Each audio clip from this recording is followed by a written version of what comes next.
Bismillahirrahmanirrahim. Zikir pada saat mau tidur. Di sini penulis mengatakan menyatukan dua telapak tangan seperti ketika berdoa, lalu meniup keduanya sambil membaca pada keduanya surah Al-Ikhlas. Sudah kita tahu tentunya Bismillahirrahmanirrahim. Di sini di buku kita ditulis Qul huwallahu ahad, Allahus samad, lam yalid wa lam yulad wa lam yakul lahu kufuwan ahad. Katakanlah dialah Allah yang Maha Esa. Allah adalah Tuhan yang bergantung kepadanya segala sesuatu. Dia tidak beranak dan tidak pula diperanakkan, dan tidak ada seorang pun yang setara dengannya. Juga dengan Al-Falaq. Bismillahirrahmanirrahim. Qul a'udzu birabbil falaq. Katakan aku berlindung kepada Tuhan yang menguasai waktu subuh. Min syarri ma khalaq, dari semua kejahatan makhluknya. Wa min syarri ghasiqin idza waqab, dan dari kejahatan malam apabila telah gelap gulita, karena umumnya malam orang berbuat maksiat. Nah, kita berlindung kepada Allah. Wa min syarri naffatsati fil 'uqad, dan kejahatan wanita-wanita tukang sihir yang menghembus pada buhul-buhul. Wa min syarri hasidin idza hasad, dan dari kejahatan orang yang dengki apabila ia dengki. Begitu juga dengan An-Nas. Bismillahirrahmanirrahim. Qul a'udzu birabbin nas. Katakan aku berlindung kepada Tuhan yang memelihara dan menguasai manusia. Malikin nas, rajanya manusia. Ilahin nas, Tuhannya manusia. Min syarril waswasil khannas, dari bisikan syaitan yang biasa bersembunyi.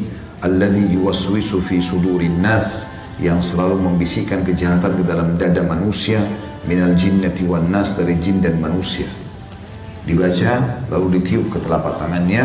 Kemudian dengan kedua telapak tangan itu dia mengusap tubuh yang dapat dijangkau dengannya, dimulai dari kepala, wajah, dan tubuh bagian depan sebanyak 3 kali. Hadis ini riwayat Bukhari, jilid 9 halaman 62, dan Imam Muslim jilid 4 halaman 1723. Jadi bisa teman-teman lakukan dengan 2 cara. Baca Al-Ikhlas, Al-Falaq, An-Nas sekali-sekali, tiup ke telapak tangan, lalu usap dari kepala sampai kaki. Diulangi sampai 3 kali. Atau bisa dengan cara yang lain, baca langsung 3 kali Al-Ikhlas, 3 kali Al-Falaq, 3 kali An-Nas, tiup telapak tangan, usap dari kepala sampai kaki. Ini termasuk riwayat Bukhari ini, riwayat Bukhari Muslim ini yang dijadikan sebagai dalil bolehnya ruqyah di dalam agama Islam.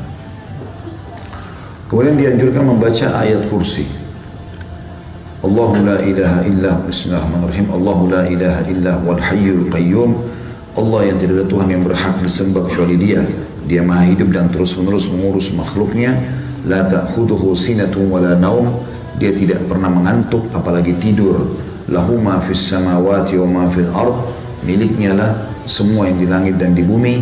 Man dzal ladzi yashfa'u indahu illa bi idzni. Tidak akan pernah ada yang bisa memberikan pertolongan di sisinya kecuali dengan izinnya. Ya'lamu ma baina aydihim wa ma khalfahum. Dia adalah Tuhan yang mengetahui semua apa yang ada di antara kedua tangan mereka dan di belakang mereka. Wala yuhituna bi syai'in min ilmihi illa bima syaa'. Dan mereka tidak mengetahui apa-apa dari ilmu Allah melainkan apa yang dikehendakinya. Wasi'a kursiyyuhus samawati wal ard. Sungguh maha luas telah pijakan kaki Allah atau kursinya Allah. Ya, seluruh langit dan bumi ditutupi atau meliputi seluruh langit dan bumi. Kursi Allah meliputi langit dan bumi. Wala ya'udu hibduhuma wa huwal 'aliyyul 'azim. Dan tidak ada yang merasa berat dan Allah tidak merasa berat memelihara keduanya, dan Dia Maha tinggi lagi Maha besar. Al-Baqarah 255. Ada footnote di situ bagi yang pegang bukunya, halaman atau footnote nomor 127 di halaman 98. Keutamaan baca ayat kursi kalau mau tidur, barang siapa, kata Nabi SAW, barang siapa membaca ayat tersebut ketika hendak berbaring di tempat tidurnya, maka Allah akan senantiasa menjaga dirinya dan syaitan tidak akan mendekatinya hingga pagi hari. Hadis riwayat Bukhari, jilid 4 halaman 487. Nah, karena syaitan biasanya datang dalam mimpi, nakut-nakuti, ketindihan, ya, dan segala macam hal.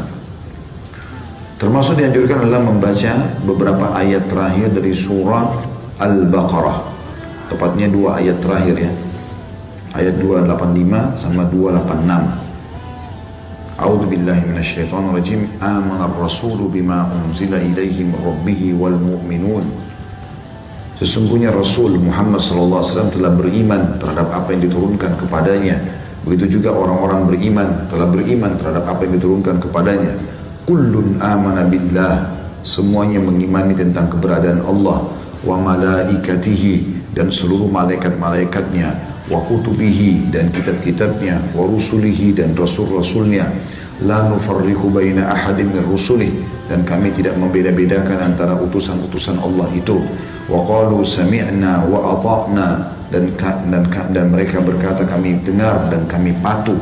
Ghufranaka rabbana wa ilaikal masir, pengampunanmu yang kami harapkan wahai Tuhan kami, dan kepadamu lah kami akan dikembalikan. Itu ayat 25-nya. Ayat 26-nya, dua ayat terakhir Al-Baqarah. La yukallifullahu nafsan illa wus'aha, Allah tidak akan membebankan jiwa melampaui kemampuannya. Laha ma kasabat wa 'alaiha maktasabat, miliknya lah sesungguhnya ia mendapatkan pahala dari kebaikan yang diusahakannya dan mendapat siksa dari kejahatan yang dikerjakannya. Rabbana la tu'akhidna, laha ma kasabat wa 'alaiha maktasabat, Rabbana la tu'akhidna in nasina aw akhtana, wahai Tuhan kami janganlah kau menghukumi kami karena kami lupa atau kami salah.